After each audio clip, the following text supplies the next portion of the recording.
لما كان عندي 8 سنين ابويا اشترالي مسجل صوت صغير ورخيص، كنت بستخدمه في كل حاجة. بسجل نفسي وانا بغني اعلانات التلفزيون، بسجل امي وهي بتضحك يا حبيبي بس بطل تسجيل، سجل شخير ابويا وهو نايم على الكنبة وشغله بأعلى صوت جنب ودانه لحد ما يتفجع ويتعصب عليا ويجري ورايا. قبل ما كل حاجة تتغير بعد طلاق ابويا وامي بدأت استخدمه بشكل مختلف شوية. بدأت اسجل اوضتي بالليل، مش عشان كنت مؤمن بالاشباح، مش في الأول يعني، بس عشان كنت بصحى كل يوم الصبح وعندي شعور إنه أكن في حد كان لسه بيقول حاجة جنب وداني، بس ما كانش صوت أمي وهي بتناديني، ما كانش صوت في الحلم، لأ، دي كانت همسة مباشرة جنب ودني. كل يوم الصبح كنت أروح للمسجل وأشغل الشريط. معظم الليالي ما كانش بيبقى فيه أي حاجة خالص، بس مجرد وشة بيضة.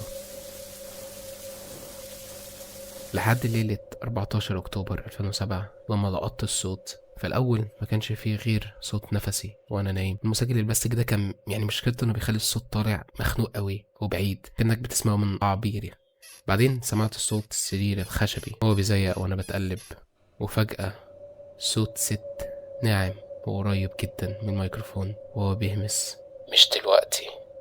صرخت صرخة جامدة قوي وقتها، خلت أمي تفتكر إن جرالي حاجة. سمعت هي التسجيل مرتين، أول مرة وشها جاب ألوان وصفر تماما من الرعب. تاني مرة قالت لي ده أكيد تشويش في الراديو أو لعبة من لعبك السخيفة. تاني يوم المسجل اختفى، افتكرتها رميته في الزبالة، بس أنا طلعت غلطان. أمي ماتت من 3 شهور، بقالي فترة بنضف بيتها بالراحة عشان الفراق ده إحساسه غريب قوي، وساعات يخليك تقعد على الأرض بالساعات لمجرد إنك لقيت ورقة مكتوبة بخط إيديها. امبارح لقيت المسجل في صندوق جزمة قديم كان ورا الدولاب في آخر الأوضة، كان ملفوف بشرايط كتيرة وفوقه ورقة صفرة كده مكتوبة بخط إيديها.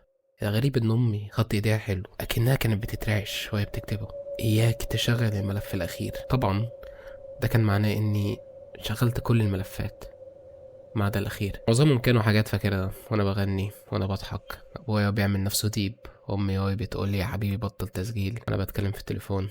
بعديها دخلت على التسجيلات القديمة وش بيضة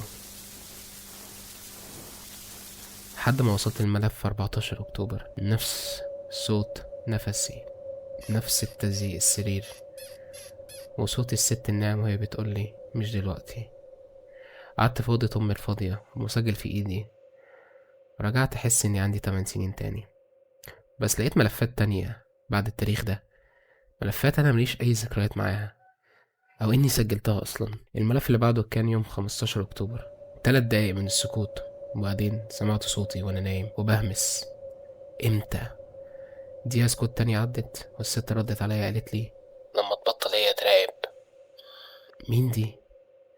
الملف اللي بعده 16 أكتوبر، صوتي برضه هو تقيل من النوم: انت مين؟ الست جاوبت عليا قالت لي: مش لازم تعرف. قلت لها طب انت هتأذيني؟ هي ردت عليا قالت لي لا. سألتها قلت لها طب هتأذي أمي؟ ردت عليا قالت لي انا عملت كده خلاص. هنا وقفت في التسجيل شوية، جسمي كان كله بيترعش. افتكرت حاجة كنتش عايز افتكرها. امي كان عندها بنت سقطت وماتت قبلية، عمرها ما اتكلمت عنها. عرفت الموضوع ده بالصدفة وانا شاب بسبب خناقة عائلية قديمة، والكبار وهما بيتكلموا في حاجات ما كانش ينفع يتقال. بصيت للمسجل، ما كانش فاضل غير ملف واحد، الملف الأخير اللي أمي ترجتني مشغلوش. ما قدرتش أقاوم الصراحة ودوست التشغيل. في الأول افتكرته بايظ عشان ما كانش فيه حتى صوت وش، سكوت تام. بعدين سمعت صوت. الملف ما كانش عليه تاريخ ولا اسم، هو كان اسمه العادي: أمي وهي بتعيط. مش العياط الضعيف بتاع أيامها الأخيرة لما السرطان هدها، لأ، ده عياط قديم، عياط واحدة بتموت من الخوف مرعوبة. فجأة طلع صوت طفلة صغيرة بتضحك بخباثة ولقم: هتنسي. أمي صوتت صرخت: لا، لا مش هنسى. الطفلة ردت: هتنسي بس هو هيفتكر. ايه؟ التسجيل خلص. فضلت قاعد مكاني مش عارف بقالي قد ايه، باصص للمسجل وهو في ايدي، والأوضة ضلمت حواليا من غير ما أحس. وفجأة في ملف جديد ظهر. أنا ملمستش المسجل ولا دوست تسجيل، والوقت والتاريخ المكتوبين جنبه كانوا بتوع بكرة في نفس الميعاد. في الأول سكوت، بعدين سمعت صوتي. مش صوتي وأنا عيل صغير، لأ، صوتي بتاع دلوقتي وأنا بعيط ونفسي مقطوع من الرعب. بعيط ونفسي أنا آسف، أنا آسف، كانش لازم أشغله. أنا آسف أمي، أرجوكي أرجوكي قولي لي أعمل إيه. أمي أرجوكي. فجأة الصوت انقطع. الصوت انقطع تماما، وطلع في الخلفية صوت حاجة تقيلة أوي ضخمة تتحرك ببطء على الأرض. بعدين طلع نفس الصوت الست القديم وهي بتقول: هي ما بقتش تراقب خلاص. التسجيل خلص، وأنا دلوقتي بكتب الكلام ده وأنا قاعد على الترابيزة. كل أنوار البيت منورة على الآخر، مسجل محطوط قدامي مش قادر أشيل عيني من عليه. حتى وأنا بكتب ببص للشاشة بتاريخ بكرة برضه مش هشغله، مش قادر. من كام دقيقة ظهر ملف جديد. قاعد بفكر في اللي أمي عملته، في اللي فهمته الليلة دي لما دخلت أوضتي وخدت المسجل. بقالها قد إيه بتراقب؟ بقالها كام سنة بتفضل صاحية بالليل عشان تقف حيطة سد بيني وبين الحاجة اللي بتكلمني في الضلمة دي. يمكن عاشت بقية عمرها كله بتعمل كده، وأنا جيت ضيعت كل اللي عملته في ساعة واحدة مجرد إني ما سبتش الفضول في حاله.